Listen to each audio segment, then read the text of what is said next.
Hello तो welcome to ICM channel. So I am से discuss करने वाले 3 स्टॉक के बारे में। पहला यहाँ पे आपका होगा आरवीएनएल, दूसरा आपका होगा आईआरएफसी और थर्ड आपका होगा टाटा स्टील। तो इस वीडियो को जरूर से अंत तक देखना क्योंकि बहुत ज़्यादा यहाँ पे इंपॉर्टेंट वीडियो है, खास तौर से यहाँ पे आरवीएनएल के बारे में और आपका टाटा स्टील के बारे में। अंत तक देखो तो ही समझ में आएगा, लेकिन उससे पहले आप इस चैनल को सब्सक्राइब कर सकते हो और इस वीडियो को लाइक करना यदि आपको ये वीडियो पसंद आए। तो चलो फिर डिस्कस करते हैं। पहले यहाँ पे बात करते हैं आरवीएनएल के बारे में। देखो आज यहाँ पे आपका 1% तक का जो गिरावट आपको देखने को मिला, लेकिन यदि आप चार्ट यहाँ पे चेक करोगे ना तो क्या देखने को मिलता है कि आपका ओपन हुआ था यहाँ पे 135 रुपया 75 पैसा और आपका हाई जो गया वो गया था 139 रुपया 45 पैसा और फिर यदि आप लो चेक करोगे तो 124 रुपया। यानी कि बस यहाँ पे स्टार्टिंग पॉइंट में बस 5 मिनट तक यहाँ पे स्टॉक का आपको टिक पाया था। उसके बाद यहाँ पे जो है एक लो बनाता है जो आपका ऑलमोस्ट आपका प्रीवियस क्लोज से भी यहाँ पे बहुत ज़्यादा यहाँ पे नीचे था। तो क्या इसका मतलब ये है कि अब इसका जो दिन यहाँ पे ख़त्म हो गया? क्या अब ये स्टॉक यहाँ से ऊपर नहीं जाएगा? क्या बाई करना चाहिए या नहीं? देखो सबसे पहले यदि आप यहाँ पे फ्रेश एंट्री के लिए सोच रहे हो अभी भी ना, तो एक चीज़ आपको ध्यान देना है कि यहाँ पे रिस्क है। लेकिन देखो रिस्क है ना, तो यहाँ पे आपको स्टॉप लॉस तो यहाँ पे जरूर से लगाना ही लगाना है, ये चीज़ को आपको नहीं भूलना है। अब देखो जैसे कि मान लो आज आपने बाई किया, यहाँ पे 100 पीस आपने बाई किया, अब ऐसा सोच रहे हो कि नहीं चलो एक काम करते हैं होल्ड करके चलते लॉन्ग टर्म के। देखो लॉन्ग टर्म के लिए होल्ड का एक अलग बात है, लेकिन यहाँ से प्रॉफिट बुकिंग एक बड़ा देखने को मिल सकता है। तो इसीलिए यदि आप यहाँ पे रिस्क ले रहे हो तो आप 10 पॉइंट का या फिर 15 पॉइंट का जितना भी आपका क्षमता है, ठीक है, उतना आप यहाँ पे स्टॉप लॉस मेंटेन करो। बहुत ज़्यादा यहाँ पे इंपॉर्टेंट है। अब यहाँ पे डाउट ये आता होगा ना कि क्या हम लोग यहाँ पे शेयर को जो होल्ड करके चले जिनका यहाँ पे प्रॉफिट आपका हो रहा है, मेरे हिसाब से यहाँ पे आपको जो 50% प्रॉफिट बुकिंग यहाँ पे कर लेना चाहिए। क्योंकि ऐसा नहीं हो कि फिर मान लो आपका एक अच्छा खासा प्रॉफिट हो रहा है और यहाँ पे स्टॉक आपको गिर जाता है तो फिर जो भी प्रॉफिट है वो सारा यहाँ पे आपका खत्म हो जाएगा, यानी कि ना के बराबर हो जाएगा, बहुत कम हो जाएगा। और जानते हो कि हम लोग का एक माइंडसेट क्या होता है कि यदि कोई कंपनी आपको 100 रुपया प्रॉफिट दे रही है और यदि आपको वो घटकर यहाँ पे आपको आ जाए 60 रुपये या फिर 70 रुपया, तो हम लोग इसे सेल नहीं करेंगे। हम लोग यहाँ पे आपको ये देखेंगे कि नहीं, जब तक फिर से 100 नहीं आता तब तक हम लोग यहाँ पे सेल नहीं करेंगे। तो इसलिए मैं आपको यही बोलूँगा कि आप यहाँ पे 50% प्रॉफिट बुकिंग कर लो, ज़्यादा यहाँ पे आप लालच मत करो, क्योंकि ज़्यादातर जो लालच करने वाले लोग यहाँ पे फंस जाते हैं। बाकी देखो यदि आप यहाँ पे स्टॉक का पी चेक करोगे ना तो आप क्या बोलोगे कि यार मात्र 18 का ही पी है। ठीक है, देखो 18 का पी है, लेकिन जब इसका प्राइस आपका जो है ऑलमोस्ट आपका 50 से 60 रुपया था तो उस समय इसका पी था मात्र 9 रुपया का, सॉरी मात्र आपको 9 का पी था। तो यानी कि यहाँ से तो बहुत ऑलमोस्ट आपको डबल हो गया है। तो इस बेसिस से आपको यहाँ पे समझना है। और जानते हो कि देखो ऑर्डर यहाँ पे लगातार और ख़ास तौर से एक सबसे बड़ा जो यहाँ पे इनका एक गोल्डन अचीवमेंट है वो आपका है यहाँ पे नवरत्न।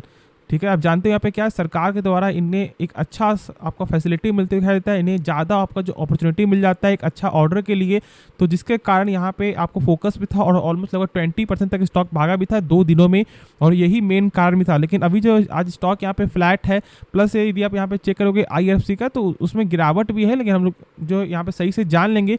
तो क्या जो करना है मैंने सारा कुछ आपको बता दिया, इस चीज़ को जरूर आपको ध्यान देना है और ये बस पर्पस मेरा था यहाँ पे कि क्या करना अभी चाहिए। तो चलो फिर हम लोग यहाँ पे नेक्स्ट स्टॉक के बारे में डिस्कस कर लेते हैं। तो हम लोग यहाँ पे बात करेंगे आईआरएफसी के बारे में। और यदि आज यहाँ पे देखोगे तो 3.5% तक का जो यहाँ पे गिरावट आपको देखने को मिला है। अब देखो ये जो गिरावट है ना स्टार्टिंग में नहीं था, ऑलमोस्ट आपको 1 बजे तक तो जो है यहाँ पे प्रीवियस क्लोज से ऊपर ही स्टॉक यहाँ पे चल रहा था, लेकिन उसके बाद यहाँ पे गिरावट आता है और ऑलमोस्ट यहाँ पे 34 रुपये तक आपको लो जाता है। अब देखो इसके लिए 34 रुपये ज़्यादा ही है, ऐसा मत समझना कि यहाँ पे, क्योंकि इसका प्राइस ही यहाँ पे है 34 रुपया 25 पैसा। तो ये चीज़ को आपको समझना है। अब बाकी देखो यहाँ पे क्या करना चाहिए, तो मेरे हिसाब से आईआरएफसी में अभी यहाँ पे प्रॉफिट बुकिंग आपको देखने को मिला है और मैंने तो इसे आपको 25 पे मैंने कहा था, फिर आपको जो है यहाँ पे 30 पे मैंने कहा था और देखते देखते स्टॉक यहाँ पे 34 तक चला गया, फिर 35-36 तक भी स्टॉक आपको जाते हुए दिखाई दिया। तो अभी के हिसाब से क्या करना चाहिए ना, देखो ये एक फाइनेंस का, यानी कि एक ऐसा ये फाइनेंस का ये स्टॉक है ना जिसका यहाँ पे जो एनपीए है वो यहाँ पे 0 देखने को मिलता है। अब ये क्या होता है, देखो मैंने बताया बहुत सारे वीडियो, लेकिन फिर से एक बार जान लो कि एनपीए का मतलब ये है यदि बैंक आपको लोन दे रही है और आपने एक भी किस्त जो पे नहीं किया है 3 महीने तक, तो बैंक का तो पैसा यहाँ पे फंस गया। और जितना भी कोई भी बैंकिंग कंपनी का या फिर आपका फाइनेंशियल कंपनी जितना भी आपको बैड लोन यहाँ पे फंसा हुआ रहेगा उतना उनके लिए यहाँ पे ख़राब है। और आपको आरबीआई के अनुसार किसी भी बैंकिंग कंपनी का या फिर आपका फाइनेंशियल कंपनी का जो है 3% से कम होना चाहिए उसका बैड लोन, और यहाँ पे 0%। अब ऐसा क्यों? क्योंकि देखो ये सरकारी कंपनी है, तो सारा जो यहाँ पे जिम्मा है वो यहाँ पे सरकार का ही होता है IRFC में, और ये एक पहली कंपनी है। अब देखो जानते हो कि जो भी बजट यहाँ पे पास यहाँ पे हो रहा है आपको, जैसे कि आपका जो 10,000 करोड़, तो यहाँ पे सारा जो काम करेगी वो यहाँ पे IRFC करेगी। जिससे कि यदि आपको मान लो एग्जांपल के तौर पे कि IRCTC को यदि यहाँ पे नीड है 100 करोड़ का, तो यहाँ पे IRFC के द्वारा ही फाइनेंस करवाएगा। तो इसलिए मेरे हिसाब से IRFC हो गया या फिर आपका IRCTC हो गया, फिर आपका जो RVNL आपका हो गया, ये सब जो जितना भी अभी आपको रेलवे स्टॉक है ना, सारे फोकस बनाकर चलो, लेकिन लॉन्ग टर्म पर्पज से। बाकी शॉर्ट टर्म के लिए यहाँ पे यदि आप बाय करने के लिए सोच भी रहे हो तो यहाँ पे आपको स्टॉप लॉस तो मेंटेन करना ये कंपलसरी है। मैं बार बार इसलिए बोल रहा हूँ कि बहुत से लोग यहाँ पे ऐसा नहीं करते हैं। बहुत से लोग यहाँ सोचते हैं कि चलो गिरने दो, कितना 10 पॉइंट गिरेगा, 20 पॉइंट गिरेगा। यदि आपको 20 पॉइंट गिर जाता है तो फिर लोग सोचते हैं कि चलो यहाँ से उठेगा, फिर यहाँ पे और गिर जाएगा। तो ऐसा काम नहीं करना है। आप यहाँ पे 10% का लगा लो स्टॉप लॉस मेरे हिसाब से, और यदि लॉस होता है तो बेच करके यहाँ से आप निकल जाओ, ठीक है। फिर यहाँ पे गोल्डन अपॉर्चुनिटी बहुत सारे स्टॉक में मिलता हुआ दिखाई देता है, तो ये चीज़ आपको यहाँ पे हमेशा ध्यान देना ही देना है। तो चलो फिर हम लोग यहाँ पे नेक्स्ट स्टॉक के बारे में डिस्कस करते हैं। तो हम लोग यहाँ पे बात करेंगे टाटा स्टील के बारे में। और देखो यहाँ पे भी आज 1% तक का जो गेन आपको देखने को मिला था, यानी कि जो क्लोजिंग समय से तो यहाँ पे ऑलमोस्ट 1.5% तक यहाँ पे गेन हुआ था। लेकिन ये गेन क्यों हुआ? देखो वैसे तो नंबर जब आया था तो उस दिन यहाँ पे कुछ खास यहाँ पे जो है आपको गेन देखने को नहीं मिला, लेकिन आज के दिन ऐसा क्यों हुआ है? पहले देखो, सबसे पहले जो है ना नंबर का खास बात क्या था कि जहाँ पर जो है यहाँ पे क्वार्टर तो यहाँ पे सेल्स आपका गेन हुआ है और आपका ईयर पे यहाँ पे कम आया है। लेकिन यहाँ पे गेन इसलिए हुआ है क्योंकि देखो यहाँ पे प्रॉफिट यदि आप चेक करोगे ना, तो यहाँ पे क्वार्टर में क्या था, इसके पहले क्वार्टर में कि माइनस में आया था नंबर, लेकिन इस पर यहाँ पे आपको प्लस में, जिसके कारण कहीं ना कहीं लोग जो है यहाँ पे बाई कर रहे हैं। अब देखो समझो एक चीज़ यहाँ पे ना कि आज ये जो टाटा स्टील है ना, उसमें पेशेंस आपको चाहिए ही चाहिए। पेशेंस आपके पास नहीं है तो मैं यहाँ पे बोलूँगा आपको अवॉइड करना है। क्यों? देखो ये एक ऐसा स्टॉक है कि आपको जो है 1 साल का जो भी रिटर्न है वो आपको 5 साल में भी ना दे, और जो 5 साल का जो रिटर्न है वो यहाँ पे 1 साल में ही मिल जाए। तो ये दोनों चीज़ यहाँ पे पॉसिबिलिटी है, तो इसलिए यहाँ पे पेशेंस पर यहाँ पे रखना है। क्योंकि देखो ज़्यादातर जो स्टॉक है ना, बहुत ज़्यादा यहाँ पे अप्स एंड डाउन जो है देखने को मिलता है। ये चीज़ आपको यहाँ पे समझना है। बाकी देखो जिनके पास पहले से है वो यहाँ पे जानते हैं कि स्टॉक किस तरह से चलता है। लेकिन अभी जो स्टॉक इतना ज़्यादा यहाँ पे आपका एक साइडवेज चल रहा है ना, कि लोग इससे पीछे हट रहे हैं। लोग यहाँ पे बार बार यही जानना चाह रहे हैं कि कब ये स्टॉक ऊपर बढ़ेगा। देखो ये तो कोई नहीं जानता, लेकिन आप शायद लोग यहाँ जानते हो कि यहाँ पे जेफरीज का जो टॉप पिक यहाँ पे टाटा स्टील आपका बन चुका है। लेकिन ये सब कोई मैटर नहीं करता। टॉप पिक होने से ये नहीं होगा कि टाटा स्टील यहाँ पे प्राइस गेन हो जाएगा, नहीं। एक शॉर्ट टर्म का न्यूज़ होता है, 1-2% यहाँ पे चला, फिर से आपको वही लेवल पे स्टॉक आ जाता है। तो देखो मेरे हिसाब से जब तक इसका लेवल जो यहाँ पे 113 के ऊपर नहीं जाता है, तब तक यहाँ पे आप फ्रेश एंट्री मत लेना, जो मैंने शुरू से कहा है। उसके बाद जब से यहाँ पे आपको सस्टेन करता है तो यहाँ पे आप बाई करो।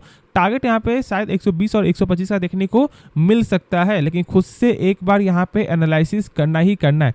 फिर देखो इसका यदि आप पैटर्न चेक करोगे, आपका जो शेयर होल्डिंग पैटर्न, तो क्या देखने को मिलता है कि यहाँ पे जो FIS क्या कर रहा है ना, अपना स्टेक इस बार यहाँ पे कम किया। इस बार क्वार्टर में 7% यहाँ पे देख रहे हो कि जो 21.87% से यहाँ पे आपका हो चुका है 20.62%। तो यहाँ पे एक कमी है, और आपका वो भी 1% से ज़्यादा। तो ये सब यहाँ पे देखने वाली बात है। इसलिए मैंने कहा कि यहाँ पे शॉर्ट टर्म पर्पस के लिए आपको स्टॉप लॉस यहाँ पे लगाना है और बाई करना है आपको 113 के ऊपर। बाकी लॉन्ग टर्म पर्पस के लिए आपके पास पेशेंस है तो यहाँ पे आप बाई करो, वरना यहाँ पे आप अवॉइड करके चल सकते हो। बाकी तो कंपनी का जो बुक वैल्यू वो यहाँ पे शानदार है, यानी कि यदि कंपनी डूब रही है तो 1 सर के बदले कंपनी आपको यहाँ पे 84 रुपया 30 पैसे तक आपको दे सकता है, यानी कि बहुत बेहतरीन कंपनी का बुक वैल्यू है।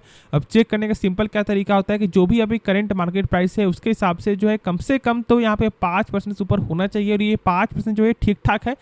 10% से ऊपर होता है तो फिर एवरेज है, ठीक है। और यहाँ पे तो एक गजब का जो है आपको नंबर यहाँ पे बुक वैल्यू का देखने को मिलता है, तो आराम से निश्चिंत होकर होल्ड करके चलो। टाइम लग सकता है लेकिन कंपनी खराब बिल्कुल भी नहीं है, ये चीज़ आपको यहाँ पे ध्यान देना है। तो होप ये वीडियो पसंद आएगा। बाकी इस वीडियो में यदि आपको कुछ भी सीखने को मिला, जरूर से इस चैनल को आप सब्सक्राइब कर सकते हो और इस वीडियो को लाइक करना यदि आपको ये वीडियो पसंद आए। तो मिलते हैं नेक्स्ट वीडियो में, तो तब तक के लिए धन्यवाद।